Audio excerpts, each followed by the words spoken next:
الحمدللہ رب العالمین والصلاة والسلام علی رسولہ الکریم اما بعد السلام علیکم ورحمۃ اللہ وبرکاتہ۔ آج انشاءاللہ ہم وسیلے کے حوالے سے بات کریں گے۔ مسلمانوں کے اندر وسیلے کے حوالے سے بہت ساری غلط فہمیاں پائی جاتی ہیں، تو انشاءاللہ آج اس ٹاپک پہ بات کریں گے کہ قرآن اور حدیث میں ہمیں اس کے بارے میں کیا تعلیمات ملتی ہیں۔ اللہ سبحانہ و تعالی مجھے حق بولنے کی توفیق دے اور آپ کو حق سننے کی توفیق دے۔ تو سب سے پہلے دوستو وسیلے کے حوالے سے ہم بات کرتے ہیں کہ وسیلے کا مطلب کیا ہے، وسیلے کا لفظی مطلب کیا ہے اور شرعی مطلب کیا ہے وسیلے کا۔ جو لفظ وسیلہ ہے اس کا ایک لفظی معنی ذریعہ ہے، کسی چیز کا ذریعہ وہ وسیلہ ہے۔ تو لیکن ہمارا جو ٹاپک ہے، ہمارا جو مضمون ہے وہ ہے وسیلہ، شرعی وسیلہ۔ شریعت میں وسیلہ کس کو کہا گیا ہے اس کے بارے میں بات کریں۔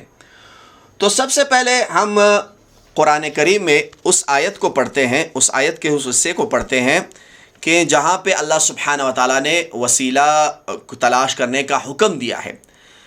اللہ سبحانہ و تعالیٰ سورہ المائدہ میں فرماتا ہے، سورہ نمبر 5 آیت نمبر 35 میں، اعوذ باللہ من الشیطان الرجیم، یا ایہا الذین آمنوا اتقوا اللہ وابتغوا الیہ الوسیلہ، اے ایمان والو اللہ سے ڈرو اور اس کی طرف وسیلہ تلاش کرو۔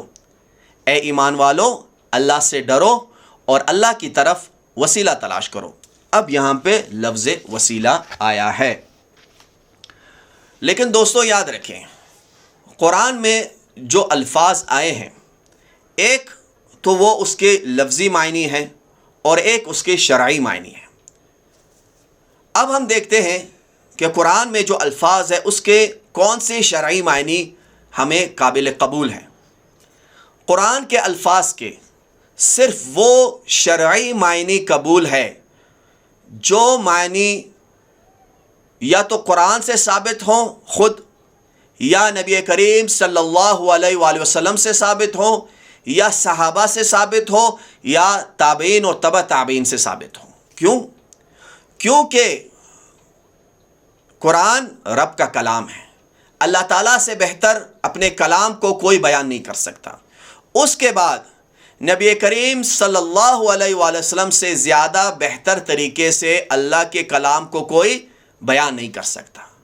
اور نبی کریم صلی اللہ علیہ وآلہ وسلم کے بعد جو خیر القرون ہے، جن کے بارے میں نبی کریم صلی اللہ علیہ وسلم نے فرمایا کہ بہترین زمانہ میرا زمانہ ہے اور اس کے بعد کا زمانہ، یعنی صحابہ، تابعین اور تبع تابعین، یہ خیر القرون ہے، یہ ہمارے اسلاف ہے۔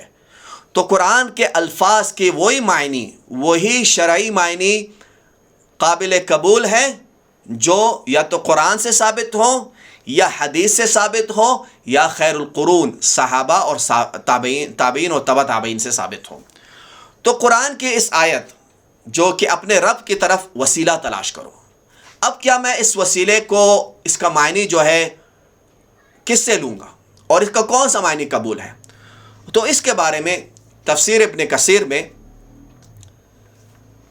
امام ابن کثیر نقل کرتے ہیں، قتادہ سے نقل کرتے ہیں۔ قتادہ کون ہے؟ ایک تابعی ہیں، صحابہ کے شاگرد ہیں، صحابہ کے شاگرد ہیں، اور وہ وسیلے کا مطلب اور معنی یہ لیتے ہیں، یہ بیان کرتے ہیں کہ یہاں پہ وسیلے سے مراد اللہ تعالیٰ کا قرب حاصل کرنا، اللہ تعالیٰ سے قریب ہونا، اللہ تعالیٰ کو راضی کرنا نیک اعمال کے ذریعے۔ تو وسیلے کا مطلب کیا ہے؟ اللہ تعالیٰ کے قریب ہونا، اللہ تعالیٰ کو راضی کرنا نیک اعمال کے ذریعے۔ تو اللہ ہمیں حکم دے رہا ہے کہ اللہ تعالیٰ سے ڈرو اور اللہ کا قرب حاصل کرو نیک اعمال کے ذریعے۔ تو یہ وسیلے کا مطلب ہے۔ تو صرف یہی مطلب قابل قبول ہے۔ اس کے علاوہ اگر کوئی اپنی طرف سے وسیلے کا مطلب کرتا ہے تو وہ قابل قبول نہیں ہے۔ میں آپ کو اس کی اور ایک مثال دوں گا تاکہ سمجھانے کے لیے کہ بات سمجھ میں آ جائے کہ قرآن کا وہی معنی قابل قبول ہے جو تابعین اور جو صحابہ اور تبع تابعین سے ہمیں ثابت ہو، وہ ملے۔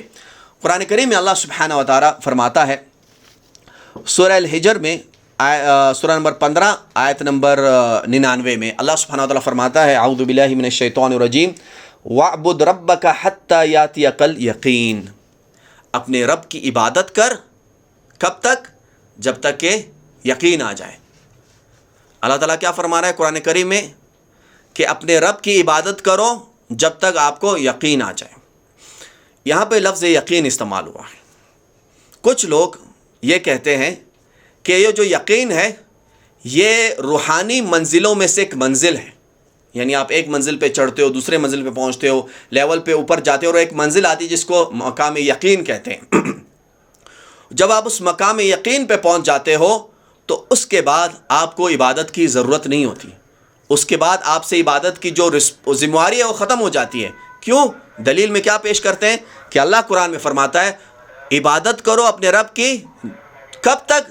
جب تک آپ کو یقین آ جائے۔ وہ کہتے ہیں ہم یقین کے مقام پہ پہنچ گئے، اب ہمیں عبادت کی ضرورت نہیں، اور قرآن میں اللہ فرماتا ہے کہ عبادت صرف اس وقت تک ہے جب تک آپ کو یقین آ جائے۔ اب اگر آپ صحابہ کو چھوڑ دیں گے اور تابعین کو چھوڑ دیں گے اور ہمارے اسلاف خیر القرون کو چھوڑ دیں گے اور ان سے تفسیر نہیں لیں گے قرآن کی، تو آپ کو ان لوگوں کی بات ماننی ہوگی کہ مقام یقین تک پہنچنے کے بعد، مقام یقین پر پہنچنے کے بعد عبادت کی ضرورت نہیں، کیونکہ عبادت تو صرف اس وقت تک ہے جب تک یقین آ جائے۔ لیکن ہم ان سے کہتے ہیں کہ ایک منٹ، آپ جو یقین کا مطلب کر رہے ہو اس کو ثابت کرو قرآن سے، حدیث سے، صحابہ سے اور تابعین سے، اور قیامت تک وہ یقین کا یہ جو معنی ہے کہ یقین ایک مقام ہے اور اس پہ پہنچنے کے بعد عبادت نہیں، وہ قیامت تک نہ قرآن سے ثابت کر سکتے ہیں، نہ حدیث سے ثابت کر سکتے ہیں، نہ صحابہ سے ثابت کر سکتے ہیں، نہ تبع تابعین سے ثابت کر سکتے ہیں، نہ تابعین سے ثابت کر سکتے ہیں۔ جب ہم قرآن میں، جب ہم حدیث میں اور جب ہم صحابہ سے سیکھتے ہیں کہ یہاں پہ لفظ یقین وَاعْبُدْ رَبَّكَ حَتَّى يَأْتِيَكَ الْيَقِينُ کہ عبادت کرو اپنے رب کی جب تک کہ آپ کو یقین آ جائے، تو یہاں پہ یقین کا مطلب کیا ہے؟ حدیث سے، صحابہ سے کیا مطلب ہے؟ موت۔ اللہ کیا حکم دے رہا ہے کہ عبادت کرو اپنے رب کی مرنے تک، موت تک اپنے رب کی عبادت کرو۔ تو عبادت کسی سے بھی ساقط نہیں ہے، کوئی بھی عبادت کی رسپانسبلٹی سے اوپر نہیں ہے جب تک کہ اس کو موت آ جائے۔ تو یہاں اس کی صحیح تفسیر کیا ہے؟ عبادت کرو اپنے رب کی جب تک آپ کو موت آ جائے۔ اور جو وہ تفسیر تھی کہ ایک مقام ہے، اس مقام پہ پہنچنے کے بعد عبادت نہیں، وہ باطل ہے، وہ رد ہے، وہ مردود ہے۔ کیوں؟ کیونکہ وہ تفسیر ان کی اپنی رائے ہے، نہ قرآن سے ثابت، نہ حدیث سے ثابت، نہ صحابہ سے ثابت۔ تو میرے بھائیوں، دوستوں، بزرگوں، اس چیز کا خیال رکھیں کہ قرآن کی صرف وہ تفسیر قابل قبول ہے جو حدیث سے ثابت ہو۔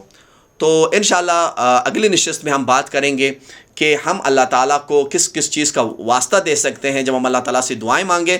تو انشاءاللہ اگر اللہ تعالیٰ نے مجھے صحت دی، زندگی دی اور توفیق دی تو اگلی نشست میں انشاءاللہ ہم بات کریں گے کہ کس کس چیز کا واسطہ ہم اللہ سبحانہ وتعالیٰ کو دے سکتے ہیں جب ہم اللہ سے دعائیں مانگیں، اور کس چیز کا نہیں دے سکتے۔ جزاک اللہ خیر، اللہ تعالیٰ آپ کو جزائے خیر دے، اور اللہ تعالیٰ ہمیں زندہ رکھے تو اسلام پہ ہماری موت ہو، ایمان کی، شہادت کی، اور اللہ تعالیٰ ہم سے اپنے دین کا کام لے۔ وآخر دعوانا ان الحمد للہ رب العالمین، والسلام علیکم ورحمۃ اللہ وبرکاتہ۔